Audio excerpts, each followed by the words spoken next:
Hi, welcome back to Mind Control, where we inspire and motivate you. Hope you enjoy the video. So review your performance, your language with your children. Just go over that and say, have I been too harsh and too strong, too stubborn? Should I learn to be easier, mix more compassion with the tough stuff I have to deal with? Yes. Prayer will help sometimes. If nothing else, dear God, help me say the right thing, not to ruin it all by poor communication. Here's the next on my list. Face your fears. I don't know what challenges you might have in going over the stuff we've been going over in terms of amending your philosophy or going back and, redoing some stuff that you might have messed up. Face all your fears. That's how you conquer them. Don't dismiss them, just face them. Say, here's what I'm afraid of. I wonder what I could do to change that. Here's the next one. Exercise your willpower to change direction. You don't have to keep doing what you've done the last 6 years if it's not yielding you the benefits you want. In the seminar I do for Jerry, my mentor helped me to review the last 6 years so I wouldn't repeat those errors the next 6. See, if you're a goose, you have no choice to do the next 6 like you did the last 6.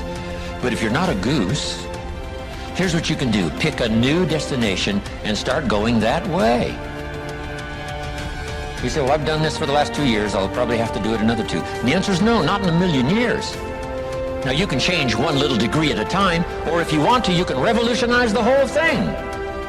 Who says you couldn't revolutionize the whole thing in a week's time and start a brand new direction that will most assuredly help you arrive in a brand new place a year from now, 3 years from now? No telling 5 years from now where you could arrive. Use your willpower to start the process. Just willpower to change a little or change a lot. Anybody can change. You don't have to repeat last year. Clean up the errors. Invest it now in the next year. Watch it make the difference. Here's the next one that's important. Parents have to do it. We ask our kids to do it, but we've got to do it. Admit your mistakes. Sometimes you have to admit them to others. Here's some of the best words in the English language. I'm sorry. The reason why those are good words is because it could start a whole new relationship. It could start 2 people going in a whole new direction. I'm sorry. Simple, easy. Not easy, but if you get this done, the turnaround can be dramatic. The early years can be big in payoff. And here's the big one. Admit your mistakes to yourself. You don't have to babble about them to everybody in the neighborhood. But it doesn't hurt to sit down and have a conversation with yourself and say, there's no use kidding myself. Here's where I really am. I've got pennies in my pocket and I got nothing in the bank. That's what I said after the Girl Scout left my door. I had a conversation with myself. And I said, I don't want this to happen anymore.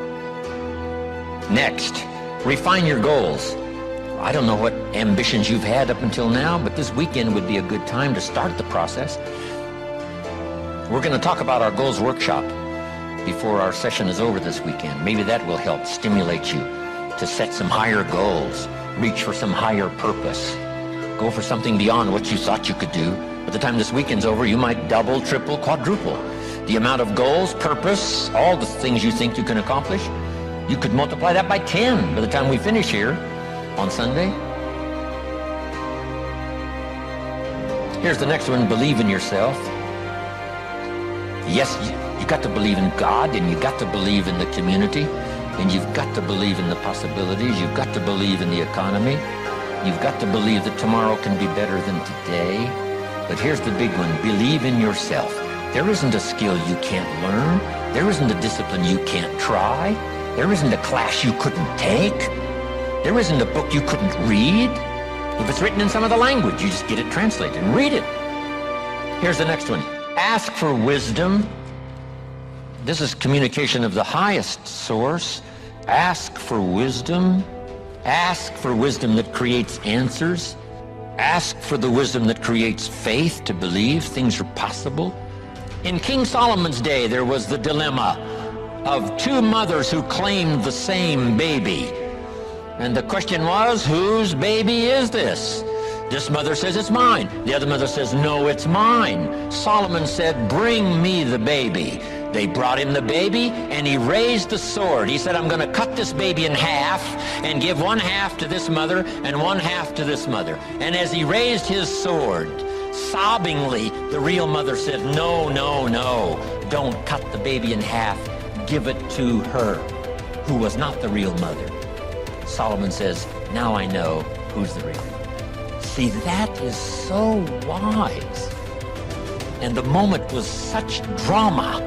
But Solomon, the wisest of the wise, knew what to do to settle the deal. Ask for wisdom to deal with the challenges of today and tomorrow, to deal with the challenges your family brings you. Don't wish it was easier, wish you were better. Here's the next one, conserve your time. I must learn to do this. How much time have I got left? Not an unlimited supply. How many of these weekends can I do? Not 1,000, just a few, maybe a handful. Sometimes we get faked out. Bill Bailey says, the average person says, I got 20 more years. No, Bill says you got 20 more times. If you go fishing once a year, you've only got 20 more times to go fishing, not 20 years. That fakes you out. I got 20 years. No, 20 times. See, that brings it right down to the real stuff. 20 times. How many more seminars like this? Not 1,000, a few, just a few. So would I mumble and stumble? Would I give you less than my best when I've only got a few more to give? And the answer is no, of course not. If you're a person of some dignity and quality, you wouldn't let that happen. Next, invest your profits. We're going to talk now about this before the weekend is over on financial independence, and I'm going to give you some excellent advice. Here was one of the philosophies Mr. Schoaf gave me, along with Mary Kay. Here's what he said: profits are better than wages. Wages make you a living, profits make you a fortune. Mary Kay and I went for that. Wow. Could we start earning profits while we're making a living? The answer is yes. I went berserk. Here's one now, protect your family. These are troublesome times. Not that they haven't been troublesome times for 6,000 years. At school, troublesome times. I know a wonderful mother and a wonderful father who had two boys. In school, they went two different directions, and one became a model citizen and the other one went to jail. Wow. Protect your family as best you can from the hidden dangers, the lurking evil one. Here's the next one, live with intensity. You might as well turn it up a notch or two after this weekend. Why not? Invest more of you in whatever you do. Be a little stronger, be a little wiser. Step up your vitality, contribution. Put everything you've got into everything you do, and then ask for more vitality and more strength and more vigor. More heart, more soul. Next, find your place. This one now is so important.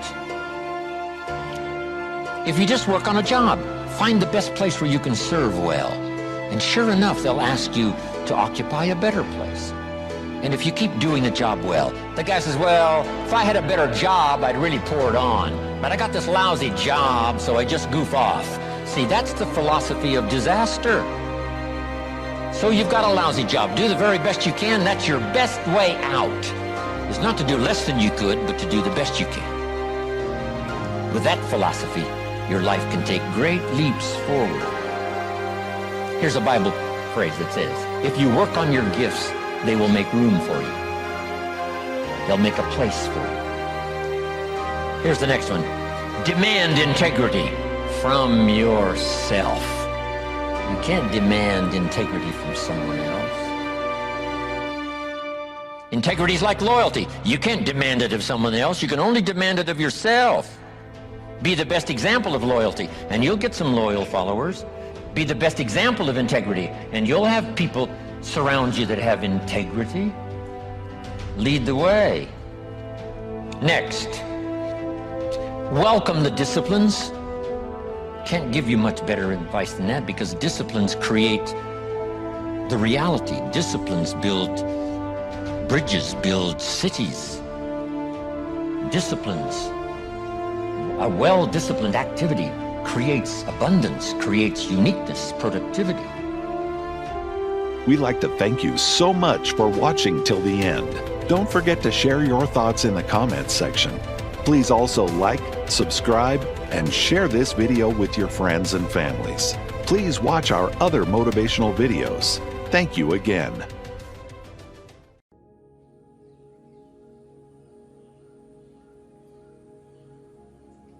What do you want? Because if you don't know what you want and you're watching me, nothing else matters. But when you know what you want, why do you wake up at 3? Because I know what I want.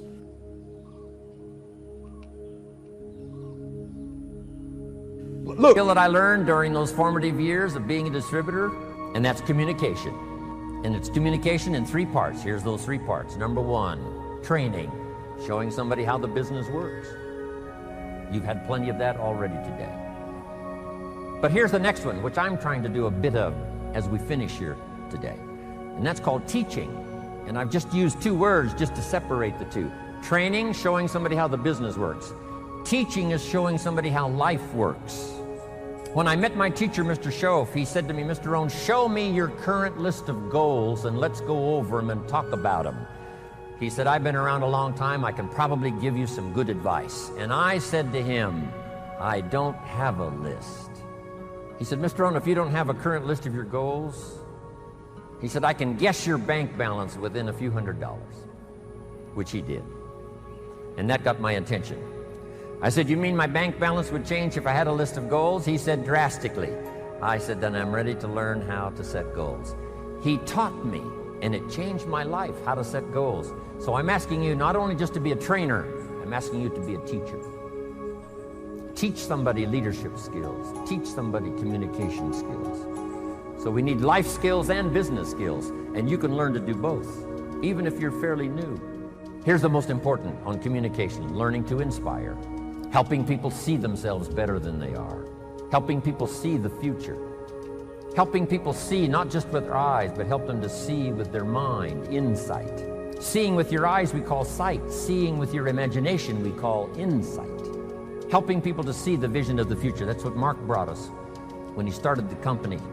And those 20 years he was with us, he helped us to see the future. Next, help people to see the possibilities.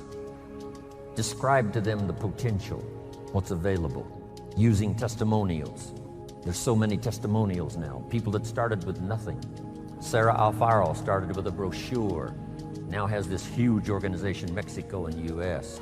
The inspiration of stories, the inspiration of testimonials.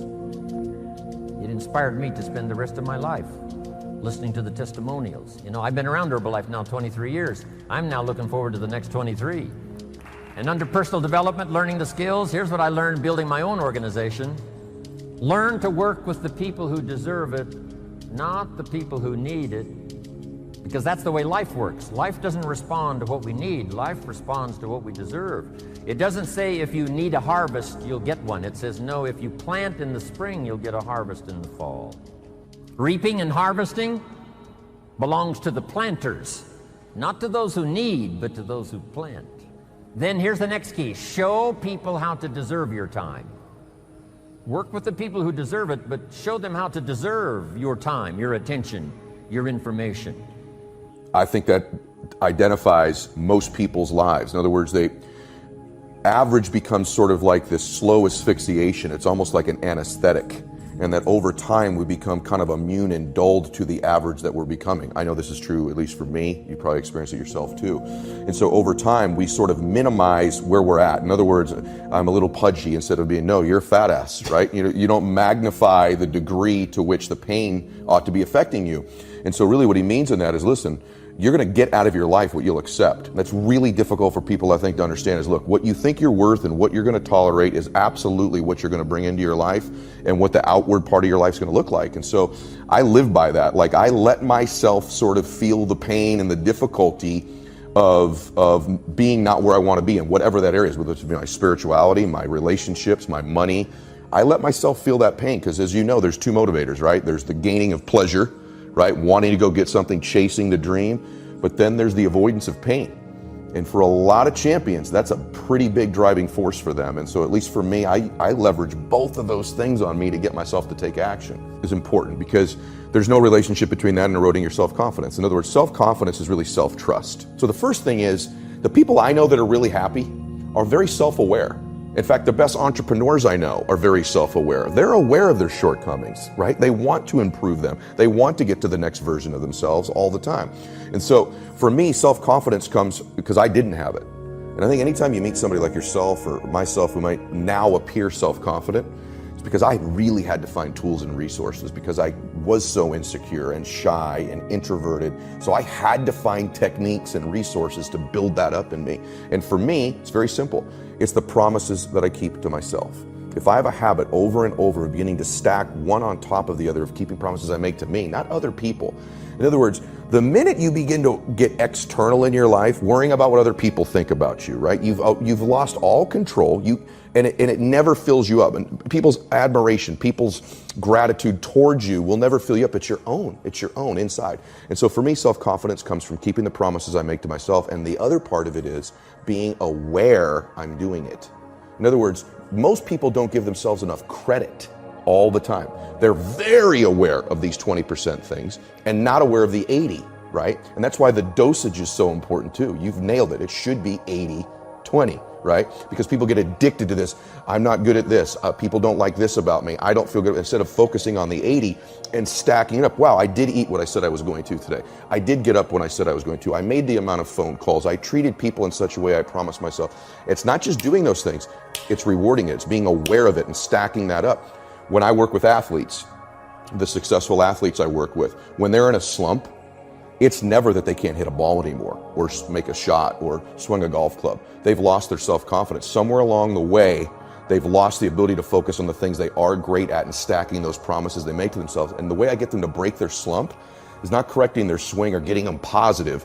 It's getting them to acknowledge the small promises, showing up to batting practice early, hitting that extra bucket of balls, beginning to reward themselves for the extra promises they keep to themselves, puts them back in a state of self-confidence. All of a sudden, they're hitting the ball great.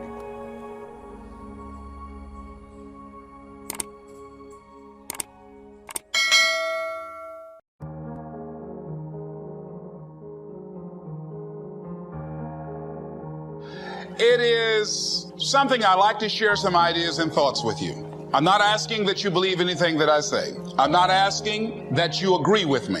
I'm merely asking that you stand on and in the conversation that we'll share with you this evening. And if there's something that I say that can fit and work for you, I say use it. If not, discard it and let it be. Is that all right? Yeah. Say, that's fair enough. Very good. All right.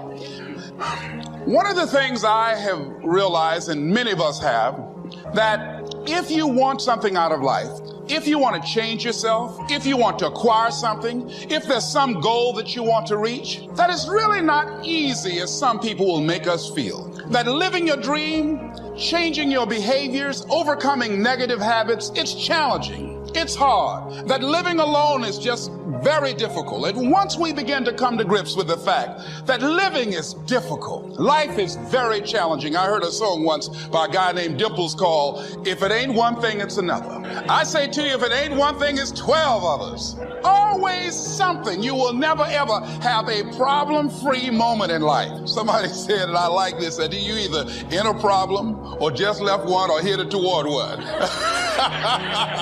Anybody found that to be so? Raise your hand if you know what I'm talking about. I mean, there's always something. So how do we begin to nurture that hunger? What are the characteristics or the qualities of people that are hungry? What will it take for me to get some of the things that I want? And being hungry for those things, number one, you've got to work on yourself.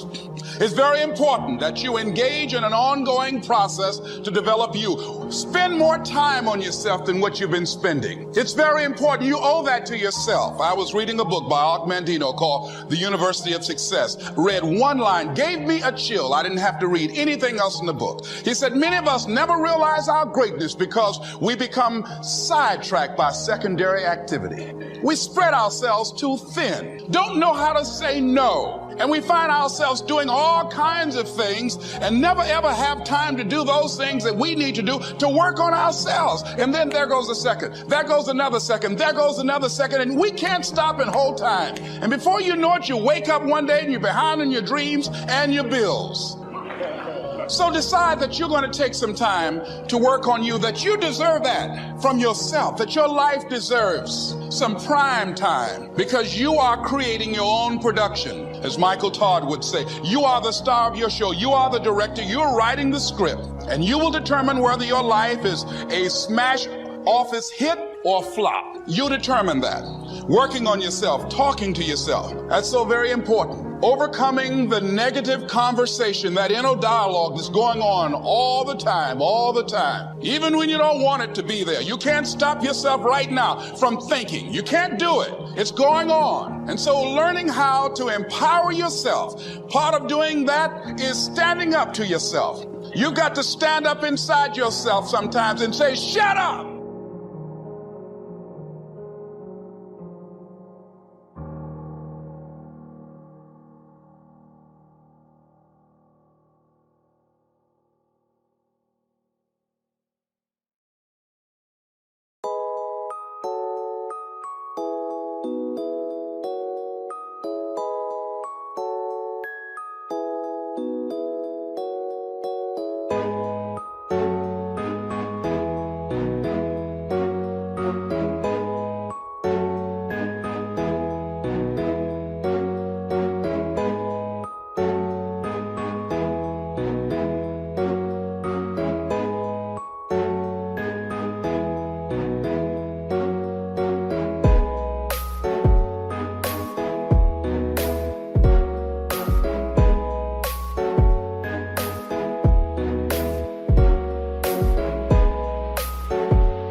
there's two sides of pain that I don't think a lot of people really understand. Right? There's one side of pain that's the suffering and the discomfort side of pain. That's why everybody raised their hands when I first asked, do you have everybody ever been through pain? Because that hurts. You remember what that felt like. But then there's another side of pain that's called effort. It's called glory. It's called if you can find a way to push through pain, there's something greater on the other side of it. And if you never tap into it, it's because the first time you felt it, you backed off. The first time you felt that burn, the first time you felt that it's too much. But now, don't get me wrong, there was days I wanted to quit, a lot of days. I almost drove back to Cleveland several times and just gave up, but you know, man, your dreams have to be bigger than all your fears. If you see, that's why you have to have big dreams. Because your dreams have to be bigger than all your fears and all your consequences. What makes people go back is you dream too small. See, your problem in life ain't if you aim too high and you miss it. Your problem in life is if you aim too low and you hit it. That's, you messed up now. So when you aim to the moon and you miss, you still amongst the stars. So it kind of keeps you motivated a lot longer, man, to help you push through. Because everybody's gonna have a push through moment. Because everybody has a turn back moment. The key to making it is you can never turn back. See, God is always coming. And we rationalize with ourselves to where we automatically stop. That's why a bunch of us give up so much in life so quickly. That's why kids have a problem finishing things in today's time. Because as soon as they feel a small bit of discomfort or things ain't right, they're gone. I can't do it no more. But suppose I told you the greatest pain of my life is the reason I'm standing here today. Suppose I was able to share with you. My routine was so crazy, man. I was seeing almost 9 doctors for 9 weeks. 6 a.m., 2 a.m. every morning. 10 days from tricep repair surgery. I had my bike flew out. I flew my bike out. I got on my bicycle. I cycle a lot. I got on my bike, and I tried to grip the bar, and I couldn't grip it. Didn't have enough strength. And I sat there for 30 minutes until I made up in my mind, stop crying, and grip the handlebars. Just grab the bar. See, look, man, when you ask God for something, God boxes it up, put your name on it, and he ships it the day you ask for it. As soon as you ask for it, he ships it. The problem with the package is, he never tells you the date that it's going to arrive. If he did that, it would destroy the one element that he requires, your faith. So God sends your package, but he only delivers to Faith Street. If you step off of Faith Street and you go over here to I Don't Believe It Boulevard, he don't ship that. If you step over here to I Don't See How Avenue, he don't ship that. If you step over here to Ain't No Way Circle, he don't ship that. The package only goes to Faith Street. What happens to the average person is that when the package arrives and you ain't on Faith Street, it's just like the post office and FedEx, UPS. If you ain't there, the package got to go back. You know how many packages you got in heaven with your name on it that got sent back? This is real talk, man. This is how it works. Being successful, y'all, is not a magic trick. A couple of things kept me going. Most of it was messages that I had learned from my mother. But I learned something about faith. Faith comes from hearing, not from having heard. My mother was telling me those messages years ago. But during my homeless years, I would rehear them, and that's when it mattered. And I had such a grand dream and vision. I was willing to push through to see what the vision was going to be, to see if I could get to the dream. And I kept hearing my mother say words like, God didn't bring you this far to leave you. So I said, okay, well, maybe he ain't left me. Let me just see if I can wake up tomorrow, something change. You know, then I kept hearing stuff like faith is the belief in things that you cannot see. Or say, okay, cool. So I don't see nothing but this homelessness right now, but I think I'm gonna make it one day. And I just kept going, man. I just kept. Now, don't get me wrong, there was days I wanted to quit, a lot of days. I almost drove back to Cleveland several times and just gave up, but you know, man, your dreams have to be bigger than all your fears. If you see, that's why you have to have big dreams. Because your dreams have to be bigger than all your fears and all your consequences.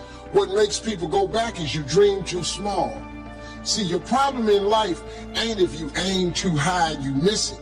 Your problem in life is if you aim too low and you hit it. You messed up now. So when you aim to the moon and you miss, you still amongst the stars. So it kind of keeps you motivated a lot longer, man, to help you push through. Because everybody's gonna have a push through moment. Because everybody has a turn back moment. The key to making it is you can never turn back. See, sometimes we think the pain is what controls us. It's actually our subconscious mind. That if we ever tapped into that, that's what dictates most of our lives. And I'm sitting there and I said, just squeeze it. And I squeezed it. 10 days out. And I started riding a bike 10 days out. Because see, pain is tricky. Because if you don't control pain, it'll control you. And so that's where my psyche started to change, because look, it was already in my mind that I was coming back. But listen to what I had to hear about all of the people who had everything to say about my career was over. Every TV station, every ESPN channel, sad news, Ray Lewis' career is over. And I'm saying, wow, that many people can dictate if I'm coming back or not? That many people got control over what I do from this point forward, going forward. That many people can tell me. Man, I heard one comment says, one of the greatest warriors of all time, and we lose him like this. So I said, oh my gosh, they done wrote me off. I said, I might as well pack it up. But think about what we do the moment we feel that, right? That's back to the two sides of fate, the two sides of pain. See, at that point, I feel like a victim. And I feel like, oh man, why me? You know, and dang it. Then after the first day I rode my bike, I came back. I failed twice. And when I failed, I remember laying on the ground. And I said, Lou, ain't nobody out here gonna help me get up. What makes you get up when you fall down? What makes your mentality change if there's a great situation or there's a bad situation? How do you dictate that? Based on the level of pain? Because I think that's where we're getting in trouble at. And so when I started cycling, when I started going to see these doctors, I realized that I turned my greatest pain into my greatest achievement. I don't have no education. I'm not really like school smart, none of that. Now, I got a lot of people work for me, got degrees. See, when I don't know something, I pay somebody to know it. Just come stay around here. I come down here and do the gift. I keep telling the jokes. I'm telling you, God has an incredible life for you. All you gotta do is ask him for it. Be willing to put in the work. But now this work part is hard. Success is hard. But let me ask you a question. Ain't not being successful hard too? So now which hard you want? You want the hard with some options and some benefits, or you want the hard where ain't nothing going on? I'm gonna take the hard with the option and benefits. Give me that hard. Let me try that.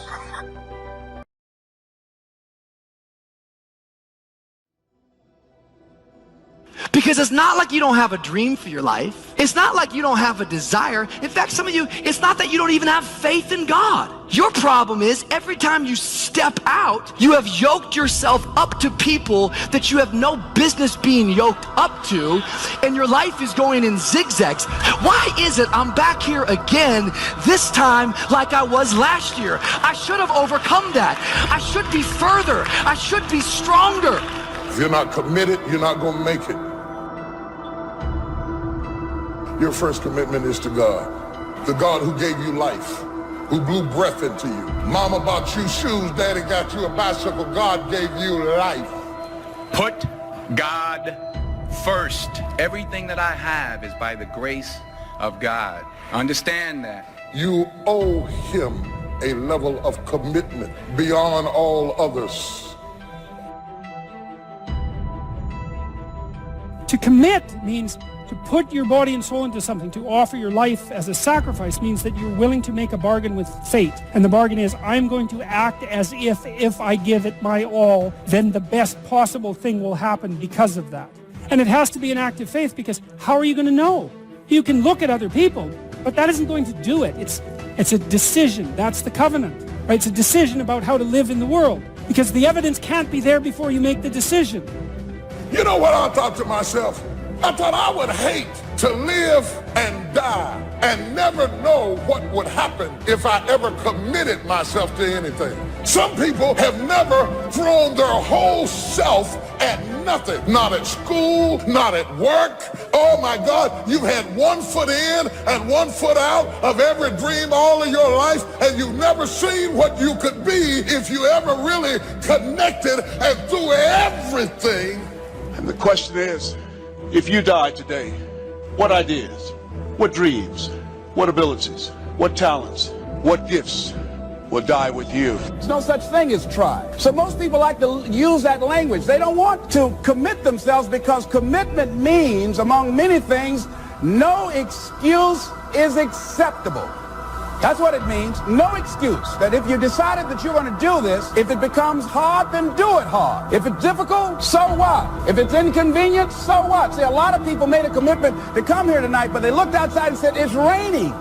And that's how people do about their dreams. They don't honor their commitment to themselves. Let me tell you what happens when you don't keep your commitment. Number one, it begins to deplete your self-esteem, and it erodes your self-image.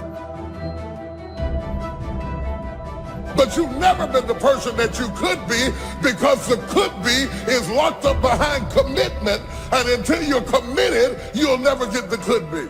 You have to be committed through the storm and the rain and the heartache and the pain and the disappointment. You have to believe in the we and the us and not the me and the you, or you're not gonna make it. It's a commitment. It's not a feeling.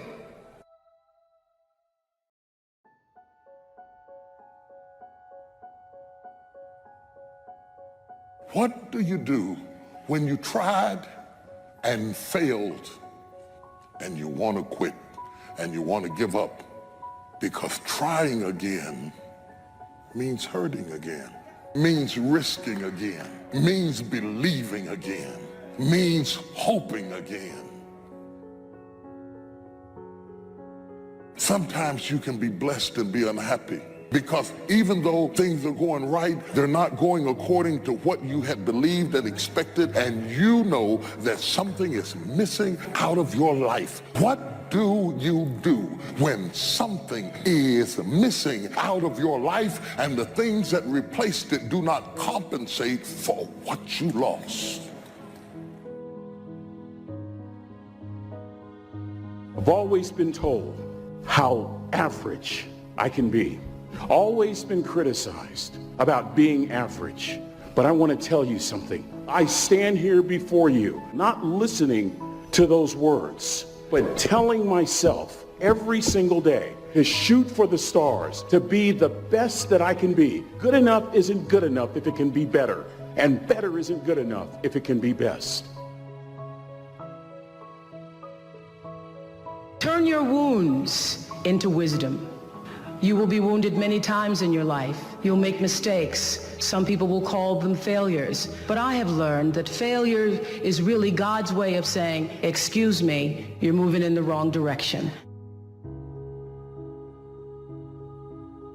Other than death, all failure is psychological. Other than death, all failure is psychological. Think about that. If you aren't dead, then it's just psychological. It does not mean that you won't lose some battles, because you will. We all will. But it does mean that as long as you don't surrender, as long as you don't give up, as long as you don't quit, then you haven't failed. It just means you've made a temporary tactical retreat, a brief withdrawal, so that you can regroup and reattack. If you get beat, unless you're dead, you are not defeated. And you have not failed. What you've done is you've learned. You've gained experience. And you're still alive. So get up and go get after it.